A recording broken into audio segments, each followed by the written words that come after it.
یقین دلانا چاہتے ہیں کہ ہم ہی صحیح ہیں. خدا کی قسم اگر تم جج مان لو کسی غیر دیوبندی غیر رضا خانی کو، اسی دن تمہاری موت کا آخری تمہاری زندگی کا دن ہوگا.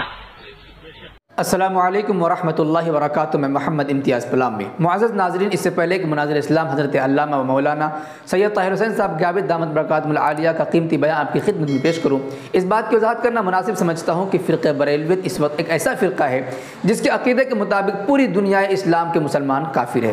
یہاں تک کہ حرمین شریفین یعنی مکہ شریف اور مدینہ شریف کے امام صاحبان بھی کافر و مرتد ہیں، ان کے پیچھے بھی نماز پڑھنا جائز نہیں ہے. یہی وجہ ہے کہ جب یہ مکہ شریف جاتے ہیں حج کرنے کے لیے تو ان اماموں کے پیچھے یہ نماز بھی نہیں پڑھتے ہیں، اپنے کمروں میں نماز پڑھتے ہیں. اگر ان کی کتابوں کا مطالعہ کریں تو معلوم ہوگا کہ ان کی تفسیریں، ان کی حدیث کی تشریح ہے، ان کے فقہی مسائل اور ان کے اصول و ضوابط تمام کے تمام عالم اسلام کے عقائد و مسائل سے بالکل مختلف اور الگ ہے. اس کے باوجود اس فرقے کا دعویٰ ہے کہ اس دنیا میں اس وقت فرقہ بریلویت ہی ناجی ہے، کامیابی کے راستے پر ہے. باقی تمام کے تمام مسالک اور تمام فرقے، خاص طور سے جو بھی فرقہ بریلویت کے خلاف بولے، وہ کافر، مرتد اور جہنمی ہیں. ان کی مسجدیں بھی مندر کی طرح ہیں. اس فرقہ رضا خانیت کی کیا حقیقت ہے، کیا سچائی ہے جو پوری دنیا کو کافر بناتی پھر رہی ہے، اس کی کیا سچائی ہے؟ اس سچائی کو سننے کے لیے مناظر اسلام حضرت علامہ و مولانا سید طاہر حسین صاحب غیابی کا یہ قیمتی بیان آخر تک ضرور سنیں، انشاءاللہ آپ کو بہت فائدہ ہوگا. پرچے چھاپ چھاپ کر، کتابچے چھاپ چھاپ کر، گرج برس کر اسٹیج پر ناچ چھڑک کر، چیلنج دے دے کر یہ یقین دلانا چاہتے ہیں کہ ہم ہی صحیح ہیں. لیکن تم کو نہیں معلوم دنیا کی کسی بھی عدالت میں ایک طرفہ سننے کے بعد فیصلہ اور ججمنٹ نہیں ملا کرتا ہے. بڑے سے بڑے مجرم کو بھی چانس دیا جاتا ہے. خدا کی قسم اگر تم جج مان لو کسی غیر دیوبندی غیر رضا خانی کو، اسی دن تمہاری موت کا آخری تمہاری زندگی کا دن ہوگا. کیا کس سے چلاتے ہو؟ ساری دنیا سے نگلیکٹ کیے ہوئے. نکٹو پنجاب میں ایک بیوقوف عورت تھی بیچاری. عید کا چاند آپ لوگ دیکھتے نہیں دیکھتے؟ ہاں، بہت خوشی ہوتی ہے. رمضان کا چاہے نہ دیکھیں لیکن عید کا ضرور دیکھتے ہیں بلا نہ. اب 29 کا چاند اگر عید کا ہو جائے تو مت پوچھیے، خوشی تو بے حساب ہو جاتی ہے. لوگ کہتے ہیں کہ جب خوشی ہے عید کی، چاند ہو 29 کا.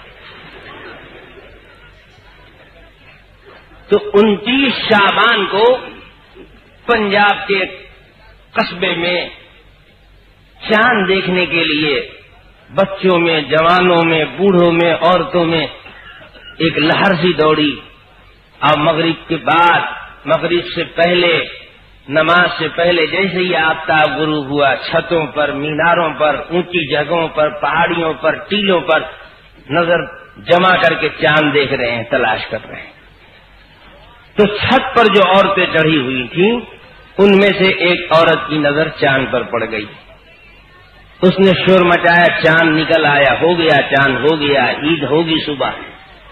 سہیلیاں دوڑی، انہوں نے کہا کہاں چاند ہے؟ ان کا دیکھ وہ مسجد کا جو بائیں ہاتھ والا منارہ ہے نا، ٹھیک اس منارے کے 1.5 ہاتھ اوپر نظر جما کے دیکھ، 29 کا بہت باریک چاند ہے، جلدی دیکھ نہیں تو غائب ہو جائے گا. اس نے دیکھا، اسے بھی نظر آیا. دوسری نے دیکھا، اسے بھی نظر آیا. تیسری نے دیکھا، اسے بھی نظر آیا. شور ہو گیا، چاند ہو گیا، ہو گیا، ہو گیا. بچے دوڑے، جوان، بوڑھے سب نکل پڑے اپنی اپنی جگہ سے، لوگ چاند دیکھ رہے. ایسے ہی ٹھیک نازک وقت میں ایک عورت کے بچے نے گھر میں پاخانہ کر دیا تو وہ ماں پاخانہ بچے کا دھو رہی تھی، چوتڑ صاف کر رہی تھی. اب اس نے جو شور سنا، چھت پر سے آواز آئی کہ چاند ہو گیا، تو جلدی جلدی بدحواسی میں وہ بھی چھت پر چڑھی. اس نے کہا سہیلی کدھر چاند نظر آیا ہے، ذرا مجھے بھی دکھا دو. سہیلیوں نے کہا دیکھ 29 کا چاند زیادہ دیر تک ٹھہرتا نہیں، بہت باریک ہوتا ہے، دیر بھی ہو گئی، جلدی آگے دیکھ، میرے کاندھے پر اپنی ٹھونڈی رکھ دے. اب وہ دیکھ جو منارہ ہے نا بایاں والا مسجد کا، ٹھیک اس سے 1.5 ہاتھ اوپر نظر جما کر دیکھ چاند. دیکھا اس نے نظر جما کر. تو عورتوں کی کچھ عادتیں ہوتی ہیں، مخصوص ادائیں ہوتی ہیں. عورتیں جب دور کی چیز کو پورے دھیان سے نظر جما کر دیکھتی ہیں تو ذرا ایسے ہاتھ رکھ لیتی ہیں. اب ایسے جو ہاتھ ناک کے قریب لایا تو وہ ہڑبڑ میں تھوڑا گڑبڑ ہو گیا، ذرا سا حلوہ لگا رہ گیا تھا وہاں. اب جو ایسے ہاتھ کیا تو بدبو ملی اور ادھر چاند نظر آیا تو دیکھ کر وہ بولی ہاں ہاں چاند تو عید کا ہے، لیکن با خدا پتہ نہیں کیا بات ہے کہ اس سال بدبودار نکلا ہے. اب لوگ سوچ رہے ہیں، ساری سہیلیاں سوچ رہی ہیں کہ یا خدا عید کا چاند لاکھوں میل کی بلندی پر، اس کی راہ میں کوئی ایئر کنڈیشن سوئچ ہے، کیسے اس کو بدبو مل گئی؟ چاند اور بدبو کوئی چک ہی نہیں ہے. کہنے لگے ارے کم بخت خبیث کیا بول رہی ہے، کچھ سمجھ کر کے تو بول. چاند اور بدبو دار. کل خدا کی قسم میں غلط نہیں بول رہی ہوں، دیکھ بھی صحیح رہوں ہوں. چاند ہے چاند ہی، کوئی دوسری چیز نہیں ہے، دھوکہ نہیں لگا مجھے، ہے چاند لیکن بخدا بدبو دار. ساری عورتیں کری ہم نے دیکھا تو بدبو نہیں، ہم نے دیکھا بدبو نہیں. ارے بھائی کسی کو بدبو ملی کا نہیں، لا حول ولا قوت. چاند اور بدبو سے کیا تعلق؟ نہیں بدبودار ہے میں تو مانوں گی نہیں. بدبو میرے ناک کو لگ رہی ہے، میں کیسے مان لوں گی کہ بغیر بدبو. اب سب کہہ رہی نہیں بدبودار نہیں، کہنے ہے ہی ہے بدبودار. ابھی ہی نہیں ہاں میں جھینگا مشتی ہاتھ پکڑا ایک دوسرے کا. اب ایک سہیلی نے جو ہاتھ پکڑا تو دیکھا کہ ارے یہاں تو حلوہ لگا ہوا ہے. تم نے کہا ارے نالائق، چاند بدبودار نہیں ہے، غلاظت تو یہاں ہے اعلی حضرت کی انگلی میں.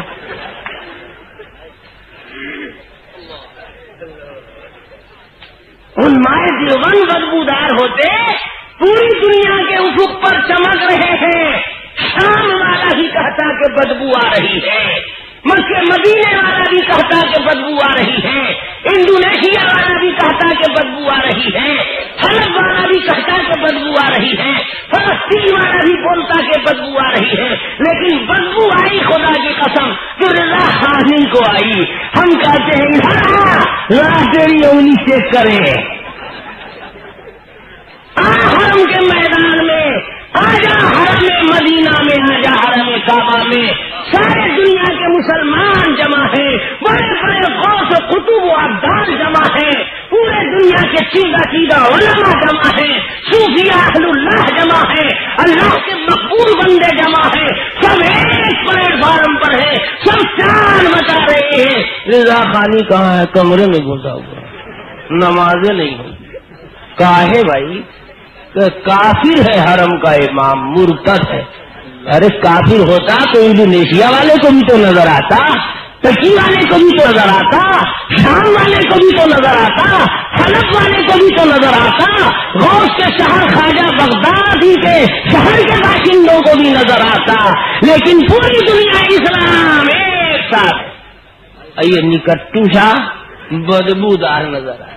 تو ہم کہتے ہیں تم ہو کس شمار میں کہ ہم تم سے خوشبو منوانے جائیں؟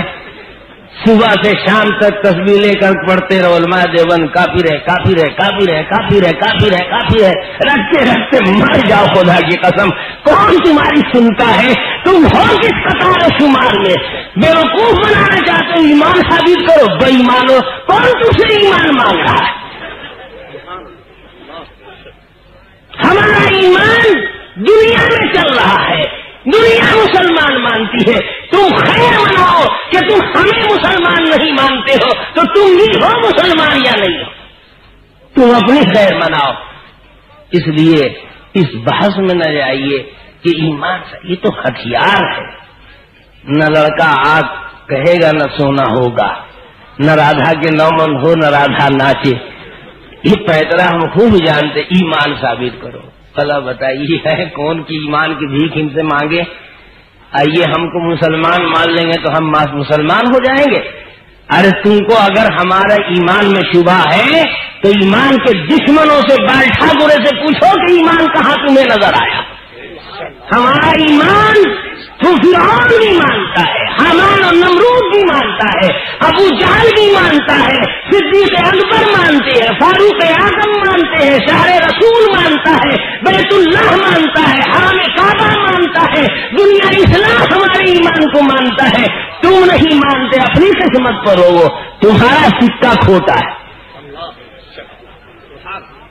اور اتنے ایک پیٹ کی کیا بات ہے؟ ترجمے اردو زبان میں قرآن کے بہت سے چھپے ہوئے ہیں، سب دیوبندی عالموں کے لکھے ہوئے تو نہیں ہیں۔ ڈپٹی نذیر احمد کا ترجمہ لے لو، مولانا ابوالکلام آزاد کا ترجمہ لے لو، فتح محمد جالندھری کا ترجمہ ہے کلام پاک لے لو، یہ لوگ دیوبند کے پڑھے ہوئے تو نہیں، مولانا اشرف علی تھانوی کے شاگرد تو نہیں، ان کے مرید تو نہیں ہیں، کسی دیوبندی عالم سے، کسی دیوبندی ادارے سے نہیں فاضل ہوئے، یہ سب ترجمہ رکھو۔ اب مولانا اشرف علی تھانوی کا بھی رکھو، شیخ الہند کا بھی ترجمہ رکھو، اور خان صاحب کا وہ قطر الایمان بھی رکھ لو۔ کاتب نے بیچارے نے ایک نقطہ ہی چھوڑ دیا تھا، وہ کنز الایمان چھپ گیا ہے، لیکن ہے حقیقت میں قطر الایمان، اس کو بھی رکھو۔ سب ترجمہ ایک طرف جائے گا، اور یہ